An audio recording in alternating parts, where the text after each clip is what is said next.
Baik, Assalamualaikum warahmatullahi wabarakatuh. Perkenalkan, nama saya Haikal Aulia Afrilian dengan NIM 243859. Baik, saya akan menjelaskan data yang telah ada pada UTS sebelumnya yang saya input ke Google Colab.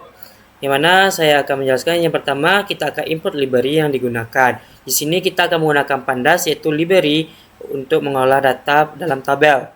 Kita membuat dataset berupa data frame dengan satu kolom bernama nilai. Isi datanya adalah angka-angka yang kita akan analisis. Yang selanjutnya kita akan masuk ke statistik dasar, yang mana yang kita akan menghitung mean, yaitu rata-rata nilai, median, nilai tengah, modus, nilai yang paling sering muncul. Selanjutnya varians mengukur seberapa jauh data yang menyebar. Standar deviasi akar dari variansi lebih mudah dipahami sebagai ukuran penyebaran data.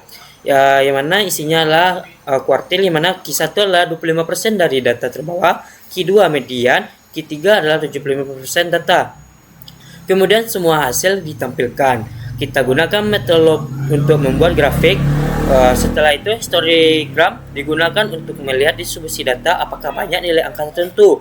Boxploit digunakan untuk melihat median, kuartil, dan kemungkinan outlier.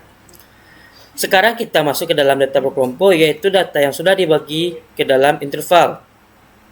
Kelas adalah interval, nilai, dan frekuensi adalah jumlah data dari setiap interval.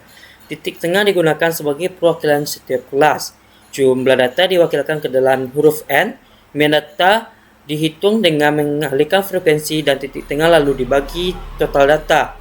Frekuensi kumulatif adalah penjumlahan bertahap dari frekuensi. Median yang dicari dengan menentukan kelas median lalu menggunakan rumus interpolasi. Modus adalah kelas dengan frekuensi terbesar lalu dihitung menggunakan rumus kubus berdasarkan selisih. Yang selanjutnya kuartil, yaitu terdiri Q1 dan Q3 dihitung dengan cara yang mirip dengan median, hanya posisi datanya berbeda. Lanjut, kita masuk dari histogram. Selanjutnya kita akan melihat histogram dari data nilai ini. Histogram ini digunakan untuk melihat distribusi dari penyebaran data, di mana sumbu horizontal X yang seperti ini kita melihat tentang nilai, misalnya dari 30 sampai 90, sedangkan di sumbu vertikal atau Y menunjukkan jumlah data atau frekuensi. Dari grafik ini kita akan melihat bahwa nilai yang paling banyak berada di sekitaran 60 sampai 70. Ini terlihat dari batang histogram yang paling tinggi di rentang tersebut. Artinya sebagian besar siswa mendapatkan nilai di kisaran itu. Selain itu, nilai rendah seperti 30 dan 40 jumlahnya sedikit. Nilai tinggi seperti 90 juga tidak terlalu banyak. Jadi secara umum distribusi data ini cenderung terpusat di tengah, yaitu di sekitaran di 70%.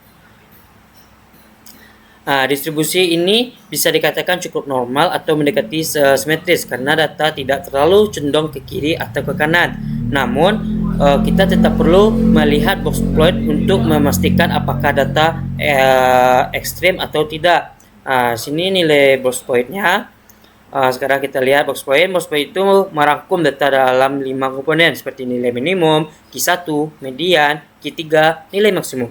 Dari boxploit ini kita bisa melihat median berada di sekitar 70, Q1-nya di 60, dan Q3 di sekitar 72 sampai 80. Artinya 50% data berada di antara rentang tersebut.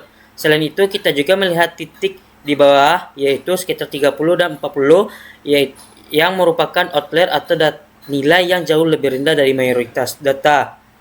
Hal ini sesuai dengan perhitungan sebelumnya, yang mana mean sekitar 65,75, median 70, dan modus 70. Karena mean lebih kecil dari median, ini menunjukkan ada beberapa nilai rendah yang menarik data rata-rata ke bawah. Jadi kesimpulannya adalah sebagian besar nilai siswa berada di sekitar 60-70%. Distribusinya cukup normal, tetapi ada beberapa nilai rendah sebagai outlier. Nilai tengahnya atau mediannya berada di angka 70, yang menunjukkan performa rata-rata siswa cukup baik. Nah, sekian dari presentasi saya. Kalau ada kata-kata yang salah, saya mohon maaf. Saya akhiri. Assalamualaikum warahmatullahi wabarakatuh.